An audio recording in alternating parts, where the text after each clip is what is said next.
ChatGPT Plus is free for college students through May. Here's the thing. You've got a lot to do between now and then. Studying for finals, writing papers, trying to keep your life on track. And ChatGPT can help with all of it. It can quiz you for your econ exam, make a study guide from your French notes, plan out your meals and study breaks. It can get really specific on how you like to learn. It can even help you come up with ways to stop procrastinating. So from now until summer break, take advantage of all the ways ChatGPT can make your life easier. Restrictions apply. Let's review this race. Let's try to pick out what our favorite drivers did during this race. And I know for a fact, all three of us have had our favorite driver had an underwhelming day. Clearly. Who's going to tell their story first? Kunal's thinking who his driver is. Yeah, I don't know. Who's my favorite driver from F1 2025? I know. A lot of our Dutch listeners know as well. We speak a lot about him and how good he is. But Sundaram, your driver clearly had a tough day. Do you want me to sympathize by starting with mine, or are we gonna actually talk about Fernando Alonso first? I think we should, right? Because most experience, so most prime time as well. All right. Thanks, folks. That's my time. I'll see you in the next episode. We are not talking about Fernando Alonso. I mean, to be very honest, it was very disheartening, very heartbreaking to see him go off like that. It just feels that there is no luck swinging his way. And to be very honest, at the very first race of the season, when he did not feature in the points, I thought, should I really put this as a stat that whenever he doesn't start the opening race with points, it takes him 7 races to not score points? And then I'm like, nah, it's not going to happen. It's taken him 8 races right now. And this is the first time it's happened since his debut season in Formula 1, 2001. This is his worst start to a season in Formula 1. So I don't need to explain anything beyond that. Very baffling. Yeah. Are you going to go next with yours? Stat. Well, my favorite driver would have been, or has to be, Bernd Maylander, given how much my daughter's dreaming of becoming the next safety car driver in Formula 1. But guess what? It was an underwhelming race because he didn't show up. He didn't need to. And maybe if the safety car was there on the track, there would have been, less chaos. I don't know. What do you guys think? Was there too much chaos induced by this whole 2-stopper rule? I think it is just about right. Because what else can Formula 1 do here? Realistically, we are locked in with these cars and we are locked in with this length of the circuit and this width. So we'll have to make do with it. This is just what it is. But the catch here is that it would have been more if we had a safety car earlier in the race. I think the longer the race goes, the less the impact becomes, because by that point, the top teams are committed and there's not many laps left for you to sort of have some end plan or end product to your gamble. But at the beginning, it did have the signs of it. There were moments where, all of us genuinely, we must have been looking at the lap times and going, interesting. Maybe they can box here. Maybe they can box there. But I think genuinely, this wasn't as, let's say, chaos-inducing because there was barely any degradation. So there was barely any time management required. And the best drivers and the worst drivers had more or less the same lap time. So once a gap was locked, it was locked. Like Verstappen came out and he always had that pit stop buffer, didn't he, Sundaram, over Hamilton? And that just gave him the free lane all the time. Yeah, they were basically trying to see if something is possible towards the end. And there was no harm in Max staying out till the last lap, because what he was basically trying to do was kind of bunch up the pack behind him, put Norris and Leclerc in a pressure position where they kind of make a mistake, and that kind of brings out a safety car. No, not actually a safety car, because if it was a safety car, he would have fallen back to P4. He was trying to see if a red flag was possible, and that was the only thing. So what really people did not like is the fact that maybe if there was a safety car, it would have really jumbled things up, because I think the pack largely looks more or less the same. But if there was an early safety car, it would have affected those that pitted early. And if it was later, it would have probably benefited Verstappen. So in my opinion, I kind of like the race. Did you? Let's get to that. Yeah, I think it was a nice race. There was always something happening, which is not what, typical Monaco's like. Monaco, something happens just once, which is during the pit stops, and then it was done. So it was always something happening. In my mind, Formula 1 is to be a balance of entertainment, on track, off track, great celebrities. Chris Grail, great to see you there as well. the cricketing legend. In terms of racing, though, when you look at it, there is a balance between racing and strategy, and maybe there was too much emphasis on strategy this race weekend. It was literally, we're not talking of who's done the fastest laps, fastest sectors, who's chasing what. We are talking of drivers driving slow and slow enough to make their strategy work, whether it was Max holding up so that a red flag could come, or whether it was Lawson holding people up so Hadjar could pit twice, or then that forcing Williams to use Sainz and Albon actually to swap each other, slow each other down and pit twice. And then that was forcing Kimi Antonelli to let George Russell do the same thing. So there was just too much emphasis on strategy. But, I guess like you said, Sundaram, that's what you get in Monaco because there is no racing. Can we try and entertain you with strategy? And that's what probably Formula One tried. That's my reading. And I like it for it, I feel, because Monaco has always been about Saturday.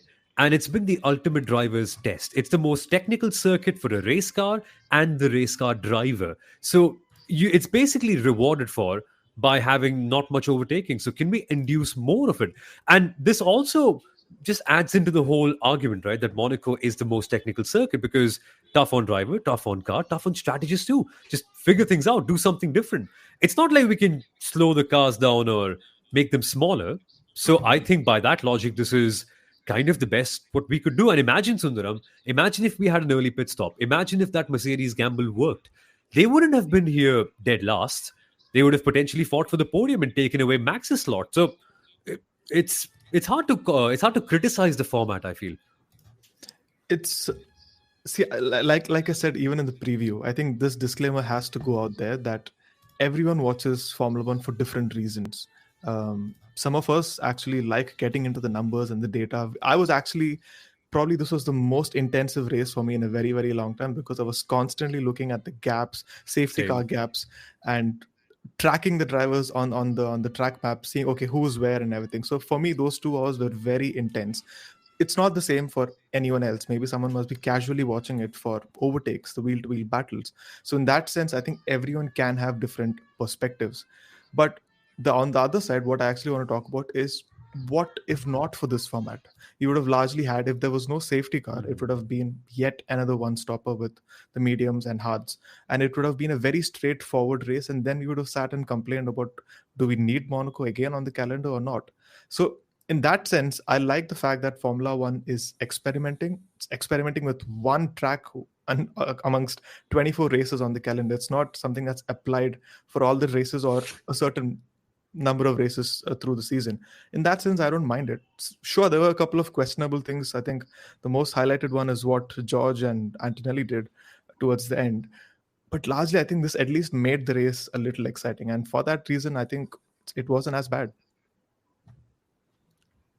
Firstly, an official apology has come from the Williams teams, your favorite driver, Carlos Sainz, and Alexander Albon. Both on the radio actually said, that was a very ugly race, and I apologize to everyone watching that one. So it's not me making it up. It actually came up. Carlos Sainz says, I guess it's a terrible day for racing in general. And Williams said, yes, we don't like to go racing that way, but we had to go racing that way. And just to explain why. Yeah, go for it. Sorry, this feels political to me. Like, I don't know. That sort of a statement from Carlos Sainz just rings a bell in my head. It's like he's fighting for a bigger cause here, if you know what I mean. Like, I know him. Oh, you know him. Okay, yeah, of course like, you do. Like the whole family, of course, being a Carlos Sainz fan, you study a lot about your favorite driver.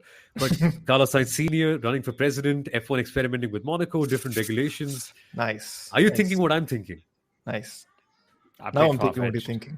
It's an agenda. Okay. But it's not that this is Mohammed Ben Sulayem's doing or whatever. This is all 10 teams and their representatives and everyone coming together. So it's not just FIA that can, it's not that Mohammed Ben Sulayem can say, okay, in Barcelona, you have to pit 3 times and then he walks away. No, there is a decision. There is a lot of data that goes in, a lot of Pirellis involved. But yeah, there's always an agenda when there are elections coming up. But I wouldn't rule that out. But that was Alexander Albon and Carlos Sainz and Williams saying what they did. Because, they actually were very interesting. They said we had to do what we had to do because Liam Lawson did what he did, which was, help Isack Hadjar. And then cheeky enough, Mercedes was, faulting Williams for driving slow, or both the drivers for driving slow, erratic, whatever. And they got Antonelli to then do the same thing to help George Russell. So, pretty hypocritical of the Mercedes Formula One team. But, okay, question to you guys. Does slow racing belong to Formula One? Soumil, no long answers. Yes. It does. That's it. That's fantastic. Sundaram, what do you think? Yes. I'm glad. As long as it's not dangerously slow. Yeah. With that as okay. What is dangerously slow?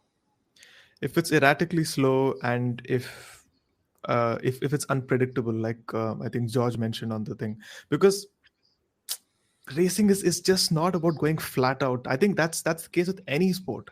You call it test match, you call it a football match. I think every sport has a phase. There's a certain phase where you push, there's a certain phase where you defend, and there's strategy, there's tactics involved everywhere across any sport. And I think the fact that it was so magnified today, you could see so many teammates kind of making those gaps. You could see so many drivers trying to go for those pit stops, which is what I felt, like you said, it felt like too much chaos. And that's what I think people didn't really like. But I also have a point. Not about Monaco. Look at the larger landscape of where Formula One is right now. You don't see as many retirements as we used to see before. That used to create a lot of the chaos. That used to bring a lot of safety cars. And if you look at this season, the sort of races where we really enjoyed something was those races where there was a safety car, which kind of jumbled up the order, or there was some sort of rain. Remember, if you go back to last year, a lot of the races had rain. Yeah. And that's why we loved those races. So at a time when Formula One in general just does not produce those sort of racing that we expect, we look towards other ways where there can be some sort of a disturbance. And considering this is supposed to be the closest season in F1, the sort of pace that these cars have, it's literally impossible to overtake them on pure pace. Unless you have a massive performance gap, you will not see cars overtaking. The F1 overtaking delta for this race weekend was, I think, 3 or 4 seconds. 4 seconds. 4 seconds, which was, what it was. But why don't we just explain what is slow racing, erratic racing, what that means? Basically, you're driving on the line, but you're driving slower to bunch up the field or bunch up your rivals behind you, so that either, you're trying to help your teammate or your own strategy by trying to do that. Could happen for various reasons. In my mind, it's absolutely a part of racing.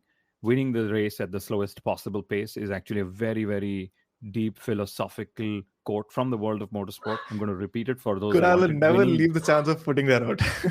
Because I so believe in that. I believe in that. I literally live every day of my life with that quote: winning the race at the slowest possible pace. And if we were to expand on it, now this is Saint, I'm putting a halo on my head. We're always running a race, even in our lives, and can we enjoy? Can we still do what we're doing, but at the slowest possible pace life allows us, and still, anyway, yeah.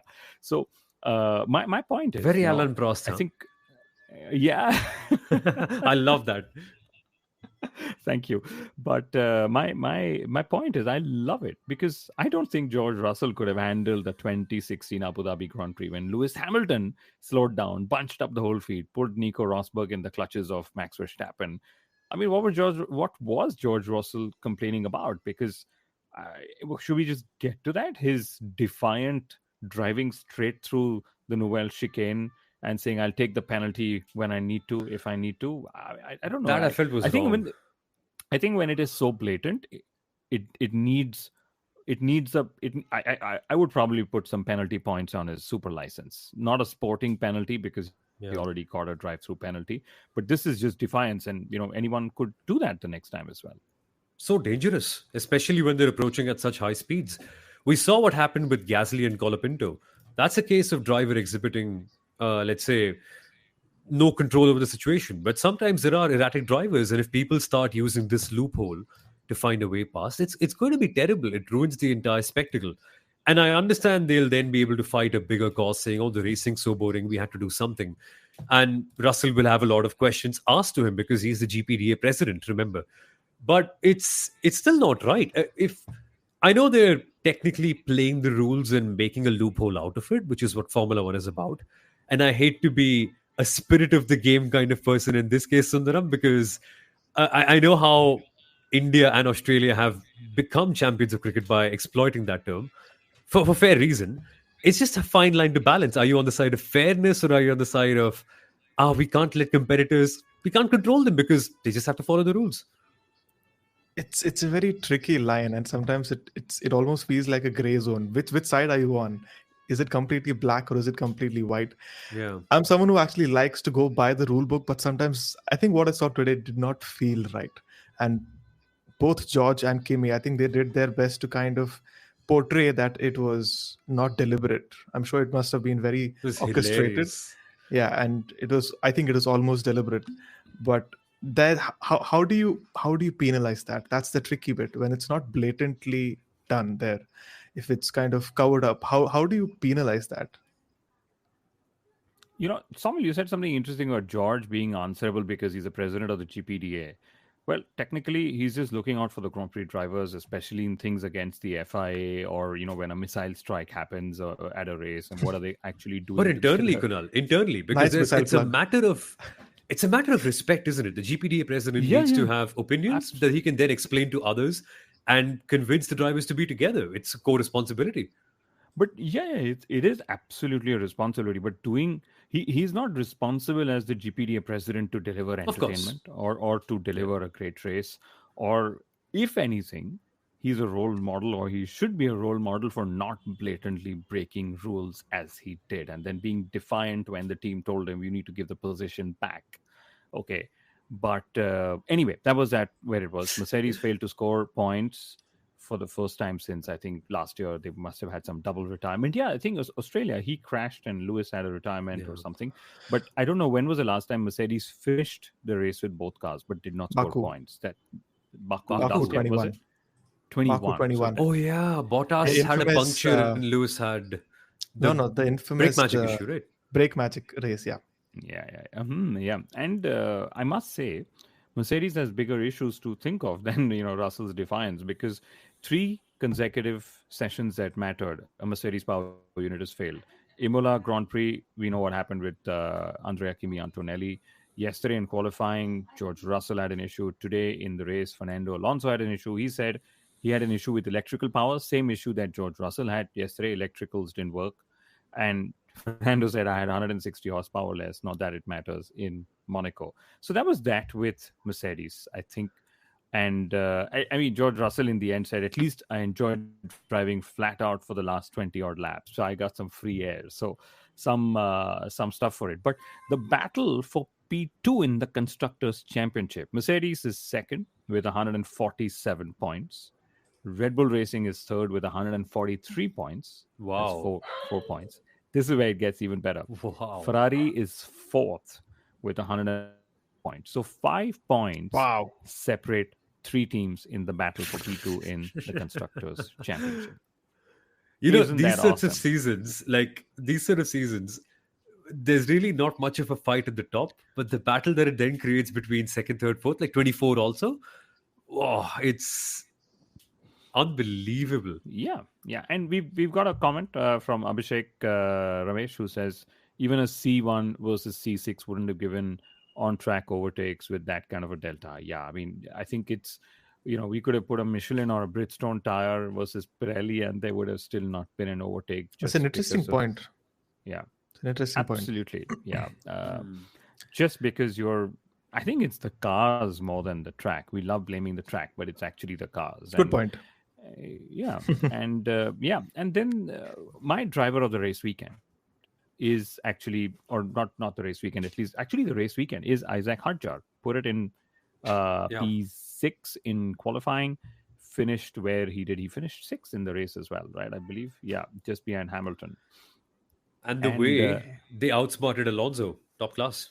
Yeah, absolutely. And Liam Lawson became the 17th driver to score points in this season. He scored 4 points, but crucially, he helped Hadjar deliver those 2 stops without losing position. And, midway through the race, our position is sealed or something to that effect is what Racing Bulls and Hadjar were talking. And I'm like, how can you guys be so sure? There are more than 50% of the race left yet, but they were so sure they'd finished all their stops, and they said we are just going to drive to whatever we're going to drive to. So Hadjar scores 8 points.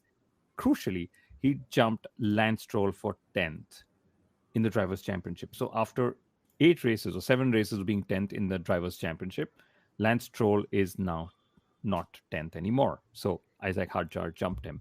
And Racing Bulls jumps Aston Martin for 7th in the Constructors' Championship. So a lot of fun movements have happened. And, I've been in sales roles before, and you get this target over 12 months, you're going to sell, say, $12 million worth of sponsorship. And a lot of people actually would just wait till the 10th month and then the next 2 months try and get that to their target.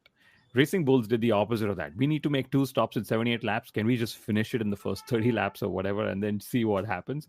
So Racing Bulls did all the stops with Hadjar before. And, Mercedes were clearly waiting till much later because that's just how the race unfolded, I would say.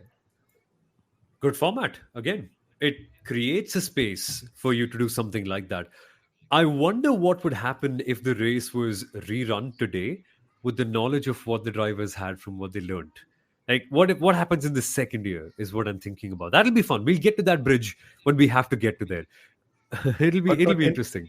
But interesting part, I think Racing Bulls was the catalyst for what we saw through the rest of the race, because they were perfectly positioned in the mid pack, so that it allowed even a lot of the front runners to be able to pit or their first or second pit stops and come into clean air, especially Lewis Hamilton.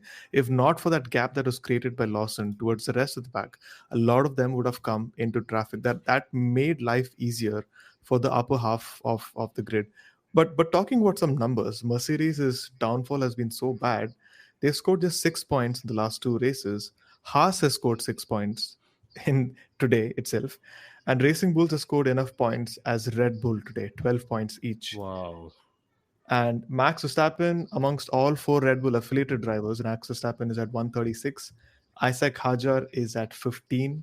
Then comes Yuki Tsunoda at 10. Then comes Lawson at 14. So Hadjar in a Racing Bulls has more points than Yuki and Lawson combined. Wow. He's great. Wow. But yeah, there's an interesting comment again from Abhishek. Lawson as driver of the day, since he didn't have the help he gave to Hadjar. So very interesting point. And let me explain as I saw it, Abhishek. Lawson was actually teammates to Alonso and to Ocon as well by holding the field up. Okay. And then Carlos Sainz holding the drivers back up helped Lawson as well. So that whole bunching up that happened between the Williams and between Lawson just helped Liam Lawson. But that's a great point again, that Lawson didn't have the same help as he gave to Hadjar, and he still finished in the points in a race where he also made his first Q3 of the season. So hopefully this is a turn of points for Liam Lawson as well. What else do we have today then? But would you have this format for next year as well? Yeah. If not for other races this season? Let's test it out. Like, it's a litmus test, right? We'll find out more about it. If the first try was good, okay, let's try it again. If it doesn't work, then we'll analyze any common trends. I think it's too early to take it off, genuinely. Like, it's... Because I remember the last new format I think F1 tried or experimented with was I can't remember what it's called, the knockout format? Qualifying knockout? Right? Yeah. I think that was still a larger failure from the 2 or 3 races that we saw that being implemented. And that was, the plug from that was pulled very quickly early into the season. This, I think, still has its own audiences. And I think a lot of drivers will still argue against it, but I think it was fairly successful in my opinion, at least. But yeah, I would love to see this next year as well, specifically only for Monaco, if not the others. Yeah, I hope it doesn't spill over to other races, because then, Formula One risks becoming Formula E, where, everything's happening all the time and you're just like, okay, what happened? I need to rewatch the race. You also don't want viewers to get stuck where the only way they understand what happened on track is by rewatching the race. You and I, and I mean, when I say you and I, you both and I do it all the time because we are in the business of, Formula One, as we call it. And, we don't want fans to get into that trap, of course. But Soumil, who is your driver of... I picked Isack Hadjar. I don't think we've touched upon Lando Norris enough. I think he's going to be my driver of the weekend. Because on Monaco, driver of the day doesn't matter as much as driver of the weekend does. And driver of the weekend is determined by that 1 hour of qualifying. And in that 1 hour of qualifying, after your two Q3 runs, after your two Q2 runs, on your third and final Q3 run, that decides who is man of the weekend, who has passed the toughest test in motorsport, qualifying at Monaco. I think it genuinely is one of the toughest things to do in motorsport, and probably the most intense thing in circuit racing that you could ever find. It's something that Lando Norris achieved. And think about this. The gap of two bespoke Formula One cars with all their parts being completely unique, barring the safety elements, they were separated by just 1/10 over a 19 corner, 3.3 kilometer circuit that requires so much technique. And also two drivers, Leclerc and Lando. Oh, that is, he edged it out. And he earned that bravery by doing his stints very well. He earned the confidence, very clean laps. And McLaren trusted him with more laps because they wanted to experiment with something. It's a partnership that worked. They beat the Ferraris, they were more prepared. And that, I think, needs to be applauded. This is a big weekend by Lando. And I know it still may count only as 25 points, Sundaram. It's the same as everything else. But Monaco is sweeter. This is different. You may forget all the races from a season, but you don't forget what happens in Monaco. It always sticks in your mind. So Lando has etched his name there. Lando's definitely put his name there, and I think it was a very well-deserved race weekend because he was definitely coming in with a lot of pressure around that very same point that you said, and it couldn't have been said better than that. At the moment when it had to be done, he did not stumble, he did not fumble, and that happened same in the race. The last 10, 15 odd laps, he was literally on the limit. They were pushing till the very end, and having someone like a Charles Leclerc hounding you around his home track is not something easy to cope with. So in that sense, I think Lando's done exceptionally well, and it couldn't have come at a better track where victory or pole position is the sweetest. So it's a big statement, and it's a huge confidence boost for him that he's managed to put the car on pole, win the race, and also take the fastest lap. Did he not take the fastest lap on the last lap of the race? He did from right? George Russell. Yeah. So in that sense, I think he's had a wonderful race weekend, and I hope this momentum actually helps him in the next races here on. He again on the start when he sort of locked up his front right and whatever, it was very dramatic, and I thought, oh my goodness, he's under so much pressure that you could almost feel that. And even when he was driving with Leclerc behind him, and Leclerc was saying he's making so many mistakes, he also said something which wasn't broadcast. Leclerc said he's leaving so much margin on the table, and you could see Lando Norris not go that close up to the barriers. You could see him not wanting to get closer to Max Verstappen, because that would have been that 2016 Abu Dhabi scenario. Certainly all four top four drivers, Linus, Stern or whatever. So Lando did well to absorb the pressure. There was a lot of pressure on him. And, while it is for us to compare how Piastri handles pressure versus, say, Lando Norris, it is also for us to acknowledge that different people feel pressure the different way. And Lando was feeling it throughout. He knew that a lot of things had to happen to win. Especially it's his first win since Australia. He's now 3 points away from the lead of the Drivers' Championship from Oscar Piastri. McLaren's first win since, I think, 2008, since Hamilton won it for them. McLaren now has 16 wins in Monaco. They're most at any F1 venue, from what I understand. So all in all, I think he did fairly well to get the race to happen. There was, like we said, a lot of chaos. In fact, with the tires and stuff, there was so much chaos that I think for the first time since many races that I remember, the start grid had drivers using all three different tire compounds available. And I remember there was this confusion on the Williams radio channel whether Liam Lawson was actually on the medium or was he on the soft, because the live timing data said soft, but Williams and Albon was like, I can see he's on the medium. So for Lando to not get drowned or not be drowning in this sort of level of information chaos data to deliver what they did, hats off to him.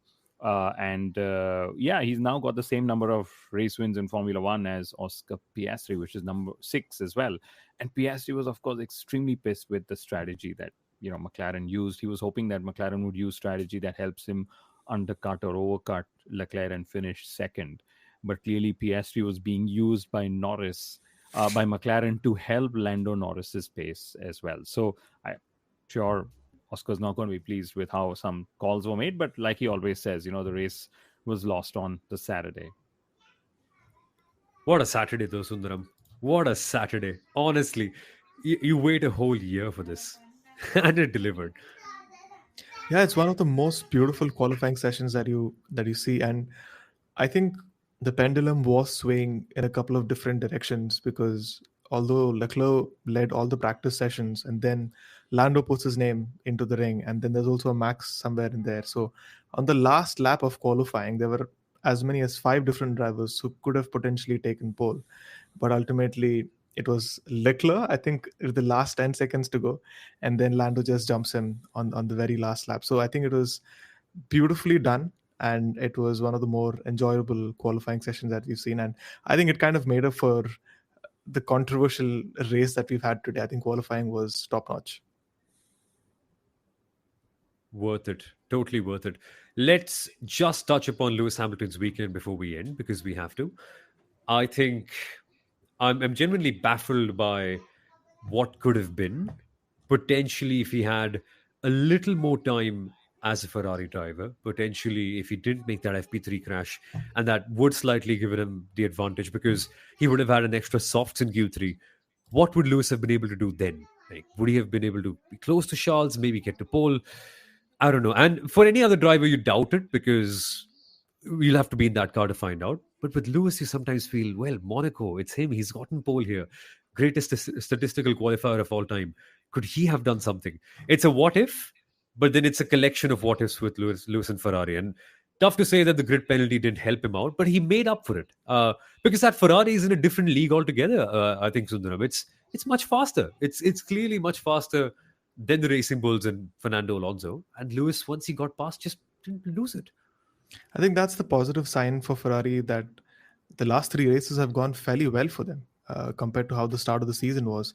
And going into the race weekend, we know Leclerc was being very downbeat about the chances, but eventually on track, they were one of the quicker cars. So they can definitely take the positives about being quicker this weekend and also being there right up there in terms of race pace.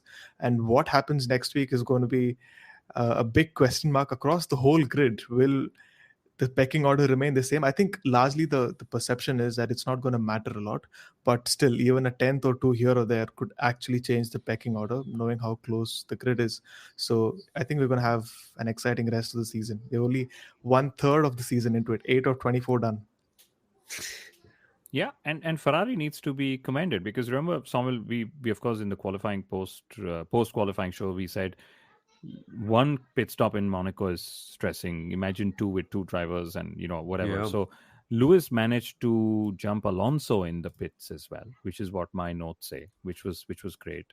And of course, he had his own issues with Adami on the radio. Some of them we made fun of. You're not giving me information. This is all sporadic. Don't tell me where Max is. Tell me where everyone else is, etc. I think they will clean that up. But Lewis, he actually gained most positions of all the drivers who scored points, I think, in the race, because everyone else pretty much finished where they started-ish, if we were to sort of call it that. Of course, Alonso was not there, so drivers just got moved up one in the order. But Lewis made 2 positions higher. He was finished 2 positions higher from where he started. He's not been on the podium since Monaco 2019, if I remember as well. But all in all, a fairly decent race for Ferrari, given that they've closed in on P2 in the Constructors Championship as well. But just goes to show, Monaco is special. Why you guys have been saying winning in Monaco is special? Why is it special? One word, Soumil, or one line. Prestige. What does it mean? And the legacy, like what it carries, and also how it's defined Formula One. It's the root of what Formula One is. It's a rich man's sport. Let's just put it as it is. It is. And Monaco is the ultimate rich man's place. This is where motor racing was destined to be, like football in a suburban area. That's what racing is for the rich and the elite. That's how it started out. It shouldn't be that way. But Monaco represents what it stood for all these years. And you're writing your name in a 100-year-old list, Sundaram. That, for a statistician as well, must be so special, right? When you add that name, imagine if it's a favorite driver to your list of records for Monaco GP winners. That's why it's one of the one part of the Triple Crown. It's such a revered race throughout history, and it's going to near 100 years very soon, if I'm not wrong, 2029. And I think for me, more than the prestige, I mean, prestige is just as important. The history of the sport, the legacy of the sport. But I think Monaco's challenge is unmatched, and it cannot be replicated. These cars are defined, are manufactured so that they can fly at 300 kilometers per hour, but tell them that you have to cap it at 290 around Monaco. You have to go around a hairpin that's around 50 kph. It might sound easy, but the challenge of Monaco, around 78 laps, I think beyond a point, I think 1.5 hours into the race, I was like, oh God, this is stressful watching this. I can't imagine how the drivers do this for 78 laps. And then being able to do that in qualifying. So I think the challenge of Monaco, although people say this circuit can be dropped, what do you replace it with? This you cannot replicate the challenge that Monaco gives you. Yeah. You can't replicate the challenge. You can't replicate the history and the prestige. What race of the season do you actually have the royalty coming every year and giving you the winner's trophy? You being in the royal box. Well, yeah. No, but it's different with so many yachts in front of you, with the richest people in the world, Jeff Bezos there, with Chris Gale on the grid, with so many celebrities, with and so many industrialists as well, singers, artists. It's where you want to be. Monaco is that one race the drivers definitely want to win. Lando Norris said that. But Monaco is also that one race which is most questioned for its slot on the calendar. Maybe we all need to stop doing that as creators, as people working in the sport, as fans. If you can't appreciate Monaco, no problem. Watch the other 23 races on the calendar. That's where I think we should leave it. And watch the weekend if you're watching Monaco. If you just watch for Sunday, it might be something cool to be watching from a yacht with all of your friends nearby with a glass of champagne in your hand. But if you're watching at home on a TV, probably not much. So focus on strategy, or pro tip. This is just me wanting to make a Formula One experience better. Or watch the weekend and see how things have progressed. How have each drivers driven in each practice session? What are they complaining about? What are they saying? How do they feel? How have they progressed it over the weekend? And because it's the closest grid of all time, you will always be fascinated by that. You will never be bored. It's such an interesting sport. You cannot be bored. Monaco is special. I think, where are we next? Catalonia. That's also going to be questioned a lot. But Catalonia has its own tire management challenges. So I have a nice stat for Catalonia. Oh, go for it. Before we go to that stat, why don't we have our viewers tell us, what do they think Monaco makes special? I think we should do that. I think there was a very interesting comment by Praveen, and I think it's perfectly articulated, that one. Yeah. Just leave Monaco and take it as it is. It's 1 out of 30 races on the calendar. Just leave it as it is. It's Monaco. Abhishek is saying, can we have 5 bonus points for any clean overtake in the race? I think we should. And you know what? Even though I have sympathy for Gabriel Bortoleto, Kimi Antonelli made that move stick. He was instinctive on that first lap, and I loved it. It's a very racing game kind of thing to do, right? An F1 game kind of move where I'm just going to send it, you figure it out. And it worked. It worked. That's what you have to do in Monaco. And even Max's move on Piastri. The racing IQ on display for Max, firstly, to find himself in that position where he could challenge Oscar and then to back out at the right time. Oh, that is brilliant driving. It's a weekend for really good driving, isn't it, guys? Where, there's so much more to mention. Like Antonelli just trying to open up the car and then clipping the barrier, showing you how tough it is. And also Norris's last lap. Leclerc, how he's been able to nurse the car all throughout. Like the Ferrari looks so smooth. And watching Verstappen's onboard, where he's just chucking the car because it's so sensitive. And it's a different way it dances around the circuit. There's so much entertainment to it just by watching it. I think that's why people, like I said earlier on, people watch the sport or people watch Monaco for different reasons. We love it for the technicalities and how committed drivers have to be around this track, especially in qualifying. And I think to a great extent, the last 10 laps was incredible. You watch those onboards of how Leclerc, despite being in dirty air, barely within a second, he was still able to thread the needle for those 10 laps and keep that pressure on Lando Norris. I think that is still also very commendable, being that close and being sandwiched by one McLaren ahead and one behind him. I think that was beautiful today. Yeah. Abhishek's final comment is the most invisible thing, DRS. Yeah, invisible.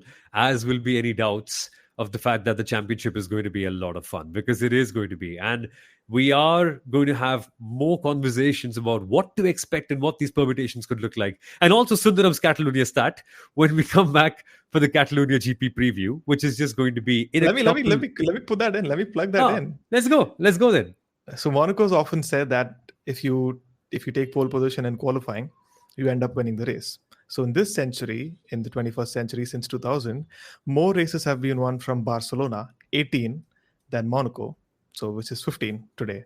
And Monza also has 15, and so does Suzuka. But it's always Monaco that always bears the brunt of this question. Why is Monaco still on the calendar? Why don't we have the same question for a lot of other races? Take the numbers, it tells you a lot of stories. But yeah, it is what it is. Yeah, as Ray said, it was fun for the last few laps for the top three. It certainly was. Yes. It was really enjoyable with Max backing it up. But we'll be back on Tuesday, guys. A lot more talking to do. A lot more Catalonia previewing to do. What the circuit is like. What the strategies are like there as well. Because it is just as fun in Catalonia. And make sure you keep up with us by firstly subscribing. A lot of you don't. And for all those you do, thank you. Thank you for showing up and also commenting and having a word with us about what you feel about the race. We love it. And we'll be back doing so on Tuesday. So just make sure you subscribe and click the bell notification. Catch you in a bit, guys. Take care. Bye-bye.